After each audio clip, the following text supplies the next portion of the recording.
Channel को subscribe करना ना भूलें और हमारे ताज़ा वीडियो सबसे पहले देखने के लिए बेल आइकन को दबाएं।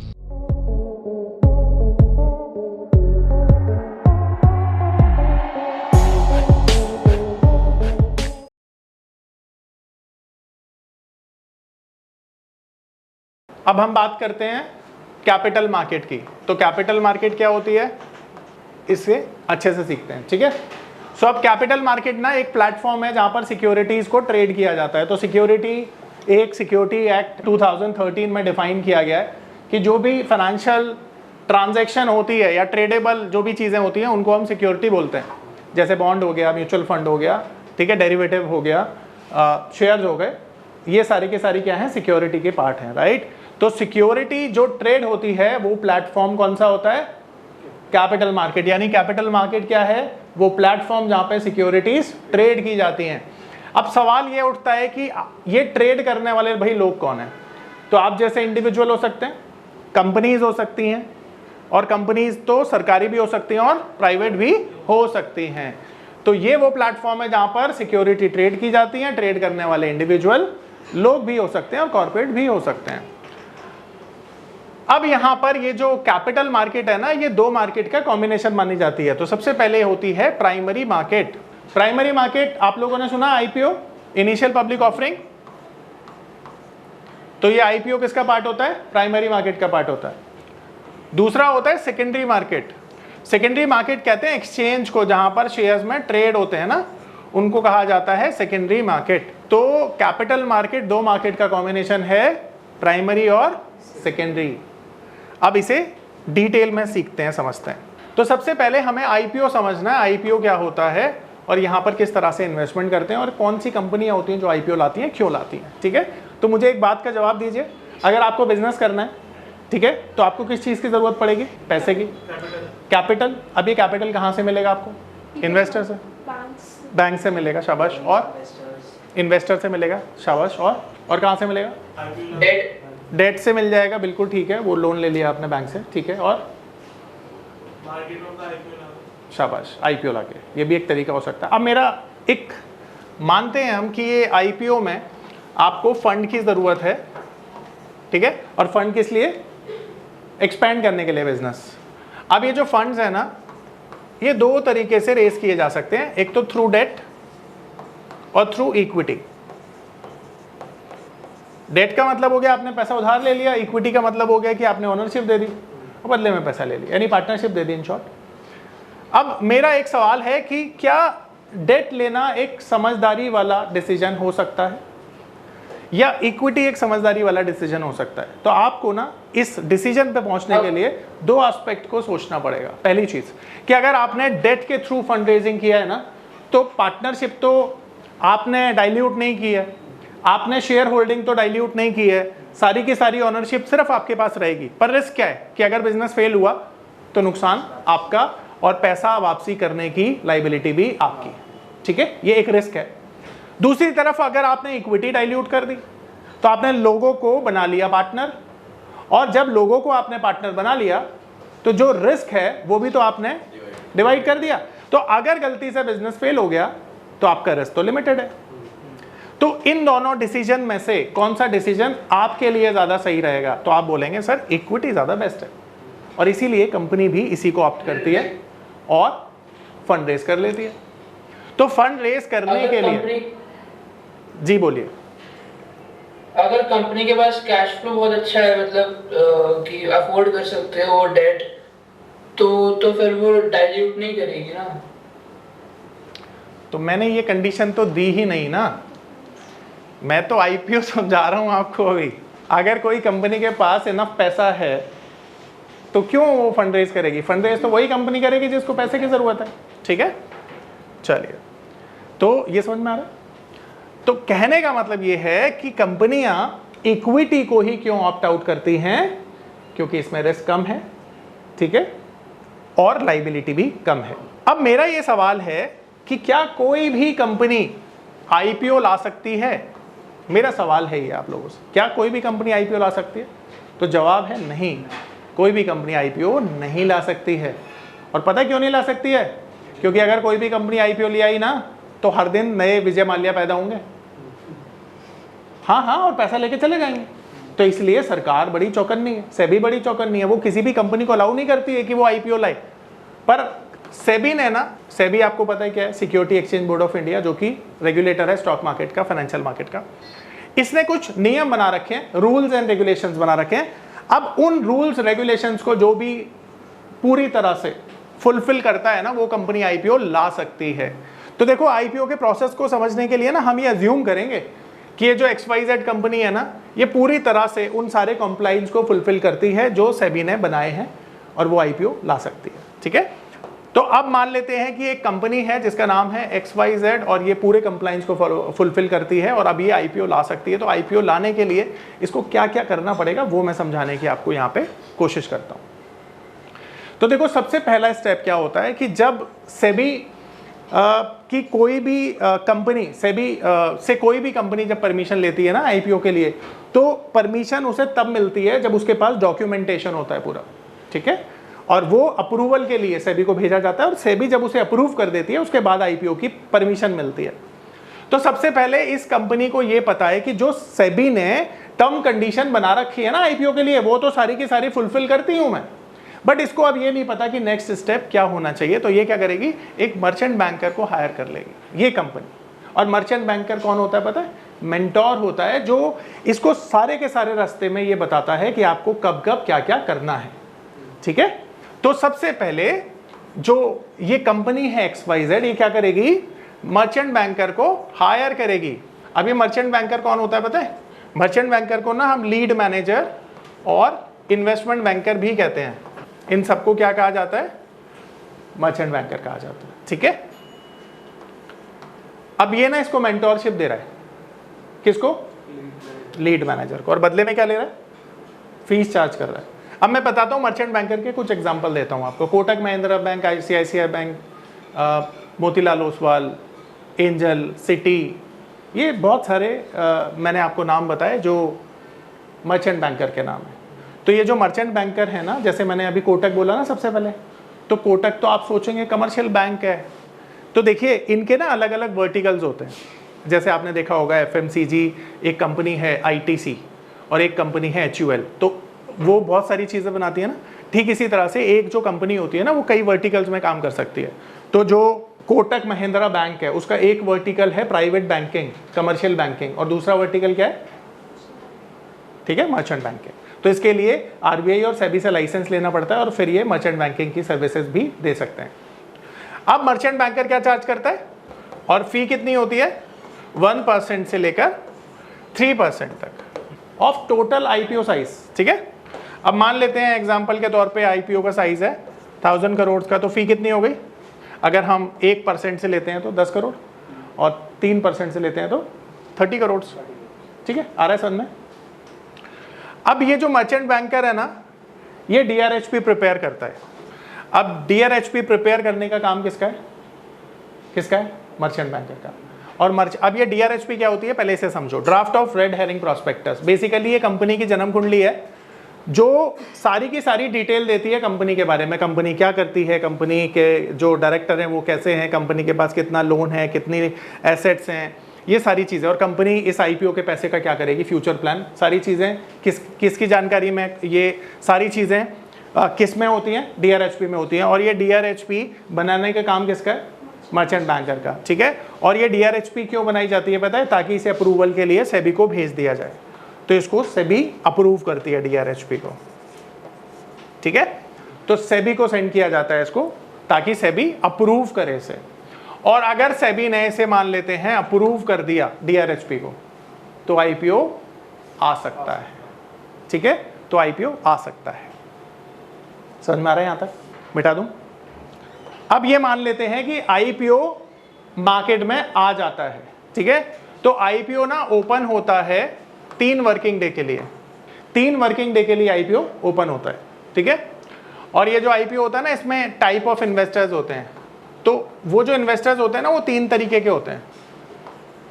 सबसे पहला जो इन्वेस्टर का टाइप है उसका नाम है रिटेल। अब ये रिटेल इन्वेस्टर कौन होता है पता है, जो अप टू 2 लाख तक मार्केट में पैसा लगा सकता है। यानी आप अगर 2 लाख तक किसी आईपीओ में इन्वेस्ट करते हैं तो आपकी कैटेगरी क्या है। और उसके बाद आती है हाई नेट वर्थ इन्वेस्टर, जिसे कहते हैं HNI। तो अबव 2 लाख अगर आप डालते हैं तो आपकी कैटेगरी चेंज होकर क्या बन जाती है, HNI। और तीसरी कैटेगरी होती है जिन्हें कहते हैं हम एंकर इन्वेस्टर्स। यहाँ पे इंस्टीट्यूशंस होते हैं, डोमेस्टिक इंस्टीट्यूशन इन्वेस्टर्स और foreign institution investors, DII, FIIs। ये इंडियन मार्केट के म्यूचुअल फंड हैं, इंश्योरेंस कंपनी है, पेंशन कंपनीज हैं, ये सारी की सारी चीज़ें, ठीक है। ये आपकी तरह इन्वेस्ट नहीं करते इन 3 दिनों में। इन 3 दिनों में सिर्फ ये दोनों कैटेगरी का इन्वेस्टमेंट होता है। इनकी इन्वेस्टमेंट भी आपसे पहले होगी और नंबर 2 इनकी अलॉटमेंट भी आपसे पहले होगी, ठीक है। प्रोसेस इनका एकदम अलग होता है।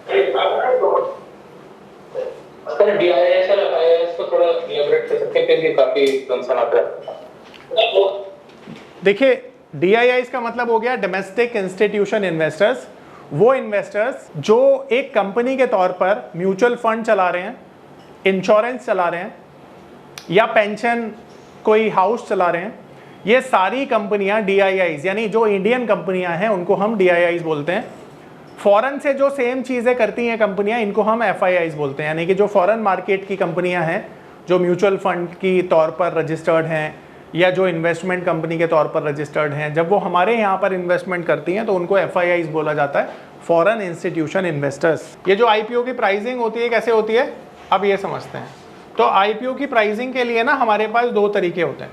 पहला तरीका है जिसे हम कहते हैं फिक्स्ड प्राइस, ठीक है, और दूसरा तरीका होता है जिसे कहते हैं बुक बिल्डिंग प्रोसेस। अब ये जो फिक्स्ड प्राइस होता है, इसे मान लेते हैं हम 100 रुपीज़ का ये शेयर है जो कंपनी आपको ऑफर कर रही है, सबके लिए सेम रहेगा। बुक बिल्डिंग में क्या होता है, कंपनी एक DPR यानी एक प्राइस रेंज दे देती है, जिसको हम प्राइस बैंड बोल सकते हैं, ठीक है। तो प्राइस बैंड में क्या होता है कि कंपनी एक नीचे और ऊपर की रेंज देती है।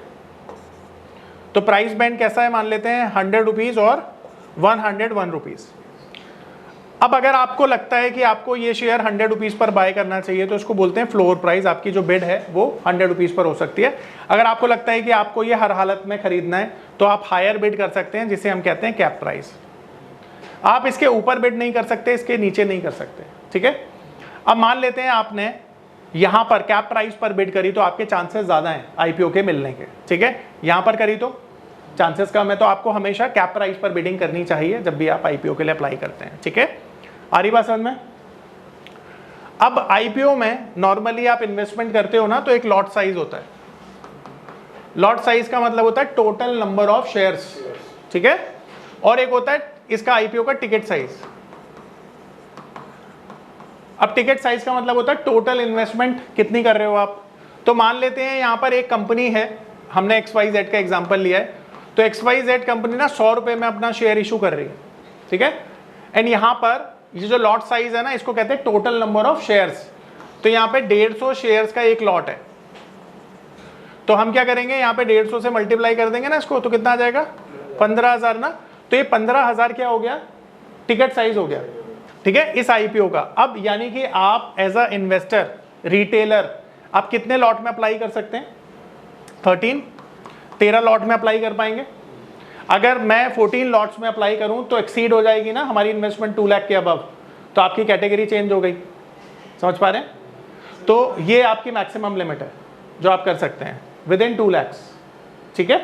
तो IPO में इस तरह से आप इन्वेस्ट करते हैं। आ रहा है समझ में।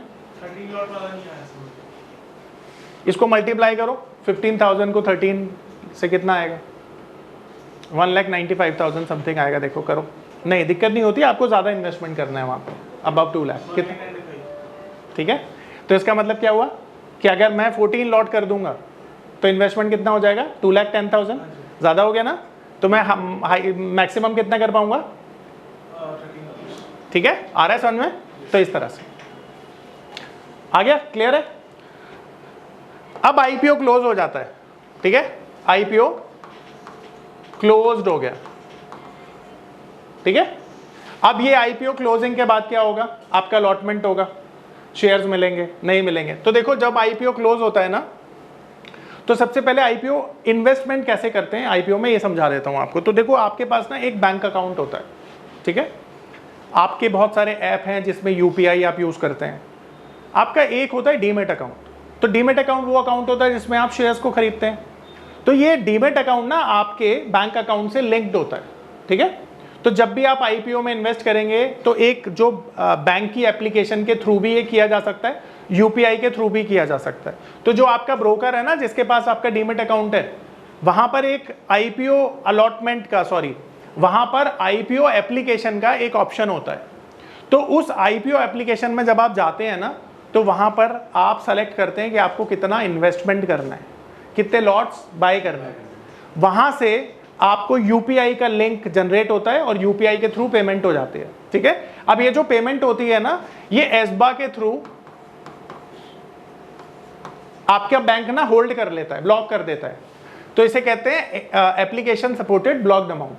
इसका मतलब क्या है कि जो पैसा आपने इन्वेस्टमेंट किया थ्रू योर बैंक, वो अभी तो आपको अलॉटमेंट आया नहीं ना, अलॉटमेंट तो आएगा, जब आएगा तब पता चलेगा। तो ये पैसा ना बैंक होल्ड कर लेता है। अगर मान लेते हैं आपको अलॉटमेंट मिल गया, तो ये पैसा कंपनी के पास चला जाएगा और आपके पास क्या आ जाएंगे, शेयर्स। और अगर आपको अलॉटमेंट नहीं मिला तो क्या होगा, आपके पास पैसा आ जाएगा वापस, ठीक है। इसलिए ये नया नियम बनाया गया है, काफी पुराना हो गया ऑल्दो ये। अच्छा, ये नियम क्यों बनाया गया, ताकि आपका पैसा प्रोटेक्टेड रहे। पहले क्या होता था, कंपनी के पास पैसा चला जाता था, कंपनी 6-7 महीने में लौटाती थी आपको, उसका यूज करती थी, और करोड़ों, सोचो इन्वेस्टर जब पैसा देते थे तो काफी बड़ा अमाउंट हो जाता था ये। तो सेबी ने ये नियम बना दिया, ठीक है। अब मान लेते हैं आपको अलॉटमेंट मिल गया, ठीक है। तो अलॉटमेंट मिलने के बाद 2 केसेस होंगे ना। तो मान लेते हैं आपको अलॉटमेंट मिल गया। अब अलॉटमेंट किसी भी पर्टिकुलर प्राइस पे मिला, ये 2 कंडीशन हो सकते हैं। पहला तो जब ये लिस्ट होगा ना, अलॉटमेंट के बाद लिस्टिंग होगी इसकी, तो लिस्टिंग में भी 2 ही चीजें होंगी, या तो ये डिस्काउंट पर ट्रेड होगा या फिर प्रीमियम पर ट्रेड होगा। 2 ही केस बनेंगे ना। तो मान लेते हैं आपको अलॉटमेंट हुआ 100 रुपए पर, एग्जाम्पल के तौर पर, और जब ये लिस्ट हुआ ना, तो ये 90 रुपीज पर लिस्ट हुआ, यानी आपका घाटा हो गया। इसे कहते हैं डिस्काउंट पे लिस्ट होना। और यहां पर अगर मान लेते हैं 110 पे लिस्ट हुआ, तो आपको 10 रुपए का मुनाफा हुआ, इसे कहते हैं प्रीमियम पे लिस्ट होना। प्रीमियम पे लिस्ट होगा शेयर, ये किस बात पर निर्भर करता है, डिमांड सप्लाई पे। मान लेते हैं कि शेयर 100 करोड़ थे और जो इन्वेस्टमेंट आया वो आया 1000 करोड़ का या 10,000 करोड़ का, 100 टाइम्स ज्यादा आ गया। तो एक जब बेचने वाला है और 100 खरीदने वाले हैं, तो क्या होगा, डिमांड ज्यादा है, सप्लाई कम है, तो प्रीमियम पे शेयर लिस्ट होगा। एंड वाइस वर्सा, खरीदने वाले 100 हैं, बेचने वाले 200 हैं, तो डिस्काउंट पे लिस्ट होगा। ये डिस्काउंट और प्रीमियम, इस चीज से आप जज कर सकते हैं, ठीक है। तो ये आईपीओ का अलॉटमेंट था, सबको समझ में आया? कोई डाउट है पूछ लो।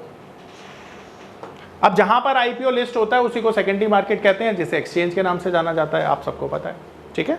www.onlinenifm.com NIFM के ऑनलाइन एजुकेशन प्लेटफॉर्म पर बहुत से ऐसे कोर्स थे जिनसे मैं अपने स्टॉक मार्केट में इन्वेस्टमेंट और ट्रेडिंग के सपनों को पूरा कर सकता था, जैसे कि stock market trading beginners course, NIFM certified smart investor course, advance level smart investor course, technical analysis course, fundamental analysis course, options trading strategies, research analyst certificate course, diploma in financial market course, और ना जाने ऐसे बहुत से course उपलब्ध हैं। फिर मैंने www.onlinenifm.com की साइट पर जाकर NIFM का NIFM certified smart investor course को ऑनलाइन परचेज किया, जिसको सीखने के बाद मैंने जाना कि शेयर मार्केट से पैसा कमाना कितना आसान है। बस आपको एक सही प्लेटफॉर्म की जरूरत है, जो है www.onlinenifm.com। NIFM के ऑनलाइन प्लेटफॉर्म की वजह से मैंने लॉकडाउन के दौरान शेयर मार्केट से अच्छी इनकम भी जनरेट की। थैंक्स NIFM, जिसकी वजह से आज मैं एक होटल मैनेजर से प्रोफेशनल ट्रेडर बन पाया। कॉल 8588868475 और विजिट www.onlinenifm.com।